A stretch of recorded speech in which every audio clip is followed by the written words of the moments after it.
आपका कृष्ण दरबार में एक बार फिर से स्वागत है। पिछले सप्ताह हमने आपसे एक प्रश्न पूछा था कि एक पिता की दो संतानें, एक किसान से ब्याही गई और एक कुम्हार से, और दोनों से जब पिता मिलने जाता है तो जो किसान वाली बेटी है वो कहती है कि पिताजी, हम लोगों की शादी के बाद जब से आप फ्री हुए आप भगवान की पूजा करते हो और सुना है कि भगवान आपकी प्रार्थना सुनते हैं, तो आप भगवान से ऐसी प्रार्थना करिए कि पानी गिरे, पानी गिरेगा तो हमारी खेती और फसल अच्छी होगी, हमारे अच्छे दिन आ जाएंगे। और पिता हाँ कहकर निकलता है। फिर वह छोटी बेटी के यहाँ जाता है और छोटी बेटी क्या कहती है कि पिताजी, भगवान आपकी सुनते हैं तो आप उनसे प्रार्थना करना कि पानी ना गिरे, क्योंकि पानी गिरेगा तो गर्मी चली जाएगी, गर्मी चली जाएगी तो हमारे जो मिट्टी के मटके हैं वो कैसे बिकेंगे। अब प्रश्न था कि पिता भगवान से क्या प्रार्थना करेगा। तो पिता जब भगवान के पास जाएगा उससे प्रार्थना करनी होगी।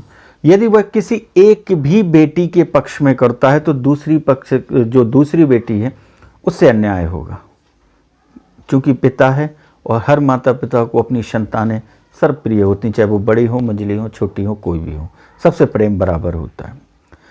तो वह भगवान से प्रार्थना करता है कि हे परम पिता, मैं तो मात्र एक पिता हूँ, तुम जगत के पिता हो, तुम्हें तो छोटे बड़े सबका ख्याल रहता है।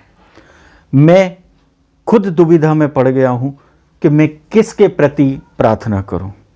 इसलिए हे परम पिता, तुम ऐसा करो कि मेरे दोनों बेटियों का काम चल जाए और दोनों के मन की हो जाए। यह प्रार्थना करते हुए जब पिता प्रार्थना करता है इस बात को रखते हुए, तो इसका सबसे अच्छा उत्तर और सबसे अच्छा उदाहरण है जो आप लोग जानते हैं, खंड वर्षा। हमारे यहाँ खंड वर्षा होती है। यह जो प्रश्न आया था यह आया था सतयुग में, जब यह सृष्टि बनाई गई थी, उसी समय की कथा है यह। तो उस समय परम पिता भगवान से उस पिता ने प्रार्थना की थी। तब आपने देखा होगा जो खंड वर्षा होती है वह एक खंड में वर्षा होती है, एक खंड में गर्मी पड़ती है। मतलब किसी क्षेत्र में पानी गिरता है और किसी क्षेत्र में बहुत अधिक गर्मी होती है। यह इस प्रश्न का उत्तर है, क्योंकि वह परमपिता दोनों की प्रार्थना सुनता है और दोनों के मन की करता है। उसको कहते हैं हम लोग खंड वर्षा। श्रीमद् भागवत के स्टार्टिंग में इसका वर्णन आता है। तो यह था इस पिछले प्रश्न का उत्तर। आज हम चलते हैं एक नए सफ़र की ओर, और आज का हमारा सफ़र है, कई लोगों ने प्रश्न किया है कि एक गुरु हैं और वह गुरु ऐसा हाथ कर देते हैं तो फलानी चीज़ ऊपर आ जाती है, ये एक चमत्कार हो जाता है। कोई भी व्यक्ति वो देख लेते हैं तो कोई भी चीज़ हवा में उड़ जाती है, जिसको हम चमत्कार कहते हैं। हमारे यहाँ अक्सर लोग इसको क्या मानते हैं, यह उनकी सिद्धि है, उनको यह सिद्धि प्राप्त है। सिद्धि कहाँ से मिलती है? सिद्धि संस्कृत वर्ड से, वहाँ से आया सिद्धि। कि सिद्धि कैसे प्राप्त होगी, सिद्धि है क्या। आज यदि हम सिद्धि को डेफिनेशन देखें तो आज हम सिद्धि को कहेंगे मास्टरी। फलाना व्यक्ति इस चीज़ में मास्टर है। ईश्वर कभी किसी के साथ अन्याय नहीं करता, उसने सबको एक ना एक सिद्धि दे रखी है। इसलिए एक बिजनेसमैन अपनी बुद्धि और अपनी एक सीट पर बैठे हुए सारे बिजनेस को मेंटेन करते हुए अपना जीवन यापन करता है। एक लेखक लिखता है अच्छा, यह उसके अंदर सिद्धि होती है। एक कारीगर अच्छा बनाता है, यह उसके अंदर सिद्धि होती है, क्योंकि उसी सिद्धि के द्वारा हम लोग पूरा जीवन यापन करते हैं। एक मिस्त्री होता है, उसके अंदर एक सिद्धि होती है। यदि हमारे पास पैसे हैं और मिस्त्री यदि के पास समय नहीं है तो हमें उस मिस्त्री का इंतजार करना पड़ता है, क्योंकि उसके अंदर सिद्धि होती है। तो भगवान ने सबको एक न एक सिद्धि दी पड़ी है। लेकिन सिद्धि है क्या, इसके बारे में हमें आज जानना है। सिद्धि यह होती है साधना से। साधना, एक आपने वर्ड सुना होगा, साधना। साधना को आज हम अंग्रेजी भाषा में कहें तो बैलेंसिंग है, किसी भी चीज़ को बैलेंस करना। जैसे लोग बाग व्रत रखते हैं तो वह बैलेंस करते हैं कि आज हम अन्न का आहार नहीं लेंगे, हम फलाहार रहेंगे, हम एक टाइम भोजन करके रहेंगे, वह अपने शरीर को साधते हैं। तो जो साधता है, जो साधना करता है, वह साधु कहलाता है। वह साधु है जो साध रहा है, वो अपने शरीर की बैलेंसिंग कर रहा है, बैलेंस कर रहा है उसको। तो जब साधना करते करते करते एक समय आता है कि वह सिद्धि को प्राप्त होता है, उसमें मास्टरी आ जाती है। सिद्धि होती कैसे है? इसकी एक परिभाषा है, जहां शुद्धि है वहां सिद्धि है। तो शुद्धि अंदर आत्मा से, हमारे मन से होना चाहिए और बाहर शरीर से भी होना चाहिए। इसके लिए हम चाहे जीवन में, गृहस्थ जीवन में रह के किसी भी कार्य को करें या तप द्वारा करें, तो ये दोनों शुद्धता होनी जरूरी है सिद्धि प्राप्त करने के लिए। तो जहाँ शुद्धि है वहाँ सिद्धि है, जहाँ सिद्धि है वहाँ रिद्धि है, जहाँ रिद्धि है वहाँ वृद्धि है, जहाँ वृद्धि है वहीं समृद्धि है। ये सब एक दूसरे के पूरक हैं। घर में समृद्धि तब आएगी जब मन शुद्ध होगा, तन शुद्ध होगा, और तब हमें सिद्धि प्राप्त होगी, और सिद्धि प्राप्त होगी तो रिद्धि। गणेश जी की 2 पत्नियां, रिद्धि और सिद्धि, और उनसे ही आती है वृद्धि। हम जो भी कार्य करेंगे उसमें वृद्धि होना चालू हो जाएगी, बढ़ जाएगा वह, और जब वृद्धि होगी तो ऑटोमेटिक हमारे जीवन में समृद्धि होगी। यह है सिद्धि की परिभाषा। अब इसके लिए हम चलते हैं आपको एक छोटे से उदाहरण के लिए। सिद्धि, एक व्यक्ति ने जंगल में जाके बहुत कठिन तप किया सिद्धि प्राप्त करने के लिए, बहुत कठिन तप किया। 40 साल उसने तप किया। तप करने के बाद एक बार वह नदी से स्नान करके बाहर निकल रहा था जंगल में। तो नदी से नहा के जैसे ही बाहर आया, उसने देखा एक कौआ ऊपर से उड़ा और उसने उसके ऊपर बीट कर दी। जब कौए की बीट उसके कंधे पे गिरी, उसको क्रोध आ गया कि मैं तो नहा के निकल रहा हूं।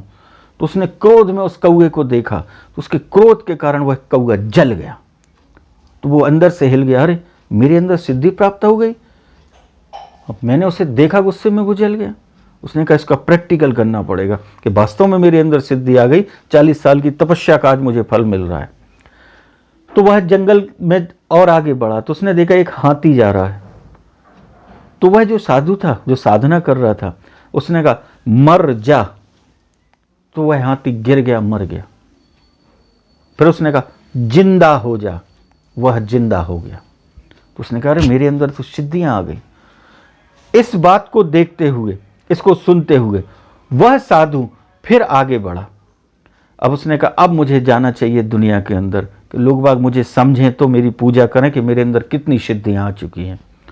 तो वह एक गृहस्थ में, एक नगर के यहाँ पहुंचा। तो एक नगर में एक घर के बाहर खड़ा होता है, खड़ा होकर कहता है अलख निरंजन। अंदर से आवाज आती है आ रहे हैं महाराज जी, एक लेडीज की। कुछ देर होती है, वो कहता है अरे ये तो मेरा अपमान हो रहा है। फिर वो कहता है अलख निरंजन। फिर अंदर से आवाज आती है बस महाराज जी पहुंच ही रहे हैं, पहुंच ही रहे हैं। फिर थोड़ी देर हो जाती है, जब और समय निकलता है तो उसके अंदर फिर एक भावना आती, मेरा अपमान, यार मुझ जैसे सिद्ध व्यक्ति का अपमान हो रहा है। फिर वो कहता है अलख निरंजन। तो वो एक महिला आती है, बस महाराज जी आ गए, ये रही आपकी दक्षिणा, यह है आपका जो आप मांगने आए हम वो दे रहे हैं। तो वह साधु कहता है बच्चा तू अभी जानती नहीं है, तुमने हमसे इंतजार करवाया। तो वो महिला कहती है हाँ महाराज जी हम जानते हैं, अभी अभी आपको नई सिद्धि प्राप्त हुई है और आपने प्रैक्टिकल किया है कि हाथी मर जा तो मर गया, और आपने कहा जिंदा हो जाए तो जिंदा हो गया। हाँ मालूम है। तो साधु दंग रह गया, यह तो मेरे साथ घटना जंगल में हुई थी और मैं अकेला था, इसको तो किसी ने भी नहीं देखा, फिर इस महिला को कैसे मालूम। तो उसके अंदर जो अहंकार जगा था कि मेरे अंदर सिद्धियां आई हैं, तो उसने उस महिला से पूछा देवी तुम्हें कैसे मालूम इस घटना के बारे में, ये तो केवल मैं जानता हूं। तो वो महिला कहती है कि महाराज जी बात इतनी सी है, जब हमारी शादी हुई थी ना, तो मेरी माँ ने कहा था, जब विदा होकर मैं ससुराल आ रही थी, तो मेरी माँ ने कहा था देखा बेटा अब यह तेरा ससुराल है। ससुराल है माने सांसों का अंतराल, तेरी सांस यहीं बंद होगी, तेरा पूरा जीवन यहीं बीतेगा। तो तुझे अब जिस घर में जाना है वहां उनकी तन मन धन से सेवा करना है, कभी आलस्य मत करना, है ना, अपने काम में कभी छल कपट नहीं करना, माँ की इन 2 बातों को बांधते हुए मैं मानती चली आ रही हूँ। तो मैं अपने काम में जब तक शरीर में हिम्मत रहती है, मैं ईमानदारी से काम करती हूँ। सुबह उठ के सबसे पहले इन लोगों के लिए झाड़ बुहार करती हूँ, जल की व्यवस्था करती हूँ, उनके भोजन की व्यवस्था करती हूँ, ईमानदारी से अपने कार्य को कर रही हूँ। तो ईमानदारी से करते करते यह मेरे जीवन की एक साधना है कि मुझे अपने परिवार को पालना है। और मैं स्त्री हूँ, मेरा मुख्य धर्म है कि मैं अन्नपूर्णा का रूप हूँ। तो अन्नपूर्णा होते हुए सबसे पहले मैं इनको भोजन कराऊं। लोग बड़े बड़े भंडारे करवाते हैं, बड़े बड़े आयोजन करा के भूखों को खिलाते हैं, मैं भी तो रोज भूखों को खिलाती हूँ। यह मेरी माँ ने जो शिक्षा दी थी, उस शिक्षा के कारण मैं इस नियम को बड़े अच्छे से फॉलो करती चली जा रही हूँ। और चलते चलते ये समय आ गया कि जो आपने 40 साल जिन सिद्धियों को गवाए हैं पाने के लिए, ये ऑटोमेटिक मेरे अंदर आ गई। क्योंकि जब आप आए थे हमारे यहाँ, उस समय मेरे पतिदेव काम से लौटे थे, भूखे थे, और मेरे बच्चे पाठशाला से पढ़ के आए थे तो वो भी भूखे थे। उस समय जब आपने आवाज़ लगाई थी, मैं उनको खाना परोस रही थी। तो स्त्री का प्रथम कर्तव्य है कि सबसे पहले मैं अपने पति के भोजन कराऊं, और माँ हूँ इसलिए बच्चों को भोजन परस रही थी। फिर अतिथि का कर्तव्य था, इसलिए हमने आपसे कहा था थोड़ा इंतजार करो, हम आ रहे हैं। ये जिसके लिए आपने 40 वर्ष गवाए हैं इतनी सी सिद्धि प्राप्त करने के लिए, यह सिद्धि तो मुझे जनरल इनकी सेवा करते करते मिल गई। और आपको विश्वास ना हो तो आप अभी कसाई मंडी चले जाइए। कसाई मंडी में फलाना कसाई आपको इसकी बात बता देगा और इसको सत्य कर देगा, प्रमाणित कर देगा। तो ये दंग हुए साधु महाराज। कसाई का सिद्धि से क्या लेना देना, उसका काम तो है मार काट करना, उसके पास कहां से सिद्धि। फिर भी उसके मन के अंदर उत्सुकता होती है और वह साधु जाता है। जब वो कसाई मंडी पहुंचता है तो बड़े लोग, कसाई मंडी के जो लोग थे, देख रहे थे एक साधु आ रहा है और यह कसाई मंडी में क्या करने आ रहा है। जब वह साधु आता है तो जिसका जो नाम लिया था उस महिला ने, वो वहां पहुंचता है। तो वह जो कसाई अपनी दुकान में बैठा हुआ था, उसने देखा कि साधु महाराज आ रहे, तो उसने कहा महाराज जी प्रणाम आपके लिए, आइए आपको फलानी औरत ने भेजा है। साधु दंग रह गया, अरे तुम्हें कैसे मालूम? पहले फोन तो चलते नहीं थे, कोई परिचय का काम नहीं। उन्होंने कहा तुम्हें कैसे मालूम? कहले देखिए महाराज जी, बात इतनी सी है, जब मैं सबसे पहले दुकान पे आया था तो मेरे पिता ने कहा था कि हमें प्रकृति ने और ईश्वर ने कसाई बनाया है, इसलिए हमें इस जगह पैदा किया है। तुम्हें सबसे पहले एक चीज का ध्यान रखना है, जितना पैसा तुम्हें ग्राहक देता है उतना तुम्हें माल देना है। अपने ज्यादा फायदे के चक्कर में माल कभी कम मत तोलना। तो मैं बचपन से जब से दुकान पर बैठ रहा हूं, अपने काम को ईमानदारी से करता हूं, और ईमानदारी से करते करते जिस सिद्धि के लिए आप 40 साल रहे, इतनी 8-10 सिद्धियां तो मेरे जिम में रखी रहती, ये ऑटोमेटिक आ गई। क्योंकि ईश्वर ने सबको बराबर दिया है, किसी के साथ ऊंचा नीचे नहीं किया, किसी को गुरु बनाया, किसी को शिष्य बनाया, ये हम सब चलते हैं। उसकी नज़र में सब बराबर, उसने केवल इंसान पैदा किया है और सब दिया है। बस ये है कि अपने कार्य को आप ईमानदारी से करते चलें तो ये छोटी मोटी सिद्धियां तो ऑटोमेटिक आपके पास पहुंच जाएंगी। तो महाराज दंग हुए, उनने कसाई को प्रणाम किया, उस महिला को प्रणाम किया और अपने अंदर के अहंकार को निकाला, और अहंकार को निकलकर फिर वापस वो अपने जंगल चले जाते हैं। फिर एक दिन घटना घटित होती है उनके साथ। अब सिद्धि का फल और प्रतिफल भी आपको देखना है। एक दिन वह जंगल से निकलते हैं तो एक नगर से आ रहे थे, अहंकार नष्ट हो चुका था उनका। जब वो जंगल से निकलते हुए चले जा रहे थे तो एक नगर में लोगों ने प्रणाम किया, अरे मुझे तो महाराज हैं, ये बहुत सिद्ध महाराज हैं। उन भीड़ लग गई उनके स्वागत के लिए। उन्होंने कहा महाराज आप भोजन करके जाइएगा, आज हमारे यहाँ मंदिर में भंडारा हो रहा है। तो उन्होंने कहा क्या बात है, आज मंदिर में, आज तो कोई ऐसा पर्व नहीं है, फिर ये भंडारा क्यों करवाया जा रहा है? तो उन्होंने कहा गुरुजी बात इतनी सी है कि हमारे यहाँ के एक सेठ हैं, उनने की तरफ से भंडारा हो रहा है और उनने आज भगवान को स्वर्ण के आभूषण अर्पित किए हैं। तो भगवान राधा कृष्ण का मंदिर है, उनको सोने का मुकुट, सोने का हार, मंगलसूत्र, चूड़ियाँ, ये सब पहनाई हैं। और उसके बाद उन्होंने सबको भंडारा, तो आज पूरे गांव का भंडारा वहीं है, तो आप भी चलिए, आप वहाँ भोजन करिए। तो गुरुजी उन गांव वालों के साथ जाते हैं वहाँ उनका स्वागत होता है और स्वागत होने के बाद उनको भंडारा होता है। सब लोग कहते हैं गुरुजी आप जैसे सिद्ध महात्मा के चरण हमारे यहाँ पड़े हैं, एक रात तो हमारे यहाँ रुकिए। अब शाम हो गई है, कल हम आपसे कुछ अच्छी बातें करना चाहेंगे जो आप हमें ज्ञान दें कि हमारा जीवन भी धन्य हो जाए।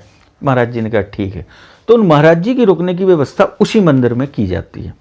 जब वह मंदिर के अंदर रुकते हैं रात्रिकालीन, तो रात में अचानक उनकी नींद खुलती है और जैसे ही उनकी नींद खुलती है तो वह देखते हैं कि भगवान की जो मूर्ति है वह सोने के मुकुट, सोने के आभूषण पहने हुए है।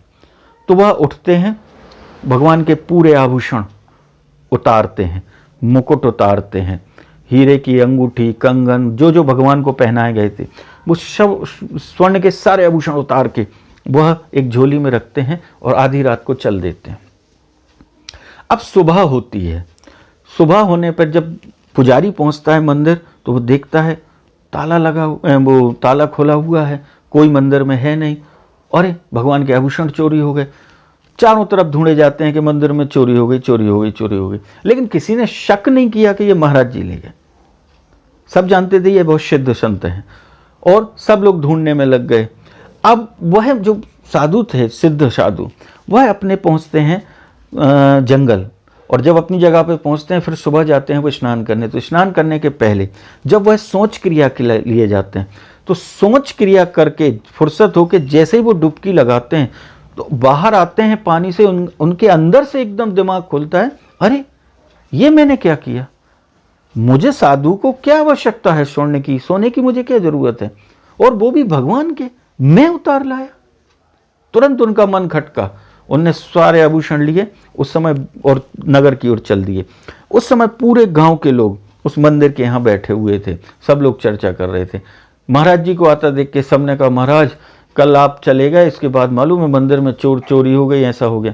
उन्होंने कहा आप लोग घबराइए नहीं, चोरी की आप चिंता नहीं कीजिए, ये भगवान के सारे आभूषण। कहले आपके पास कैसे आए? तो उन्होंने कहा हम सब बताएंगे, पहले ये बताओ आप आज भंडारा किसकी तरफ से था जो कल आपने भंडारा करवाया? तो वहाँ के लोगों ने बताया हमारे यहाँ का एक साहूकार है, उसकी तरफ से भंडारा था। कहले बस मैं समझ गया, मैं सारी कहानी समझ गया। साहूकार का क्या काम है? उन्होंने कहा वह ब्याज पे पैसे देता है और 1 रुपए के 10 रुपए वसूलता है। साधु कहने लगी बस, जब मुझ जैसा सिद्ध महात्मा पाप की कमाई से कमाए हुए धन का यदि भोग हमने ले लिया, भले वो भगवान को अर्पण किया हुआ हो, तो वह आभूषण भगवान ने भी नकार दिए, क्योंकि भगवान आपकी मेहनत की कमाई स्वीकार करते हैं। और भगवान ने उसको नकारते हुए मेरे मन के अंदर जब उसका अन्न खाया तो मेरा मन बदल गया और मेरे जैसा सिद्ध आदमी अपनी विस्मृति में आ गया और आभूषण चोरी करके ले गया, और अन्न खाने से मेरा मन बदल गया। इसलिए आपने सुना होगा एक कहावत है कि जैसा खाओगे अन्न वैसा होगा मन, और जैसा पियोगे पानी वैसी निकलेगी वाणी। यह घटना उनके साथ घटित हुई। तो सिद्धि भटक गई। कब? अन्न के खाने से, वो भी हराम की कमाई से, नंबर 2 की कमाई से। आज उससे सुख तो मिलता है, आदमी सोचता है हमें सुख मिल रहा है, ऐश्वर्य दिखाई देता है, लेकिन वह पूर्ण सत्य नहीं होता। इसके कई प्रैक्टिकल हैं जो आपने अपने जीवन में देखे होंगे। तो हमारा मुख्य उद्देश्य था सिद्धि। सिद्धि के लिए हमें जंगल भागने की आवश्यकता नहीं है। सिद्धि यदि आप प्राप्त करना चाहते हैं तो आप ईमानदारी से, ईश्वर ने जो आपको काम दिया है उसको ईमानदारी से पूरा करिए। बस यदि बच्चे चाहते हैं कि मुझे सिद्धि मिले, मैं टॉप करूं, तो टॉप करने के लिए उनको पढ़ना पड़ेगा। सीट पे बराबर बैठ के यदि वह पढ़ेंगे तो एक दिन उसमें मास्टरी हासिल हो जाएगी। नियम से, ईमानदारी से पढ़ेंगे तो वो टॉप कर जाएंगे। और हम कहते हैं हमारे व्यापार नहीं चला, आप ईमानदारी से बैठिए, ईमानदारी से व्यापार करिए, आपको ईश्वर देगा, एक दिन सिद्धि आपको प्राप्त हो जाएगी। घर में महिलाएं ये ना सोचें कि मैं ही क्यों करूं, वो क्यों नहीं कर रहा है। अरे तुम्हें जो काम दिया है तुम उसको ईमानदारी से करिए, तो आपके घर में सबसे पहले क्या मिलेगी? होगी, हर महिला जब सोचेगी तो उस घर में आएगी सुमति। और सुमति मतलब जहां सुमति तहां संपत्ति ना आना, तो उस घर में संपत्ति आने लगेगी और उस घर का उद्धार हो जाएगा। आज एक छोटा सा प्रयास किया था हमने सिद्धि के बारे में आपको बताने के लिए। आशा करता हूँ आपको यह पसंद आया होगा, और यदि ये जानकारी आपको अच्छी लगे तो 4 लोगों तक पहुँचाइए।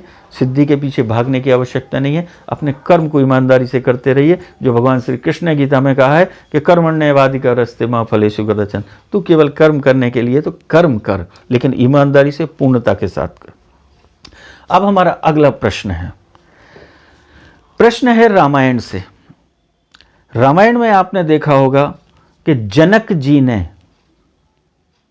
सीता स्वयंवर रचाया, देश विदेश के राजकुमारों को बुलवाया, देश विदेश खबर पहुंचाई। आपने रामायण बड़े ध्यान से पढ़ी है तो सोचिए इस प्रश्न के बारे में कि जनक जी ने यह न्योता दशरथ जी को नहीं भेजा, मतलब अयोध्या न्योता नहीं गया था, अयोध्या में न्योता नहीं भेजा गया था, जबकि लंका तक रावण भी पहुंचा, सोनितपुर से बाणासुर भी पहुंचा, जगह जगह के लोग आए थे सीता स्वयंवर के लिए, लेकिन अयोध्या को निमंत्रण नहीं दिया गया था। इसलिए इसमें ये प्रश्न का आंसर हमें अगले हफ्ते हम आपको देंगे। लेकिन इसमें से एक प्रश्न और आता है जो आपने कई बार सुना होगा, हमारे गांव देहातों में जब गाया जाता था तो उसमें कहा जाता था और यह प्रश्न पूछा जाता था कि दुनिया की एक ऐसी बारात जिसमें दूल्हा पहले पहुंच गया, बाराती बाद में आए, और हुआ यही था रामायण के अंदर। तो इस पहेली को सुलझाएंगे हम अगले सप्ताह।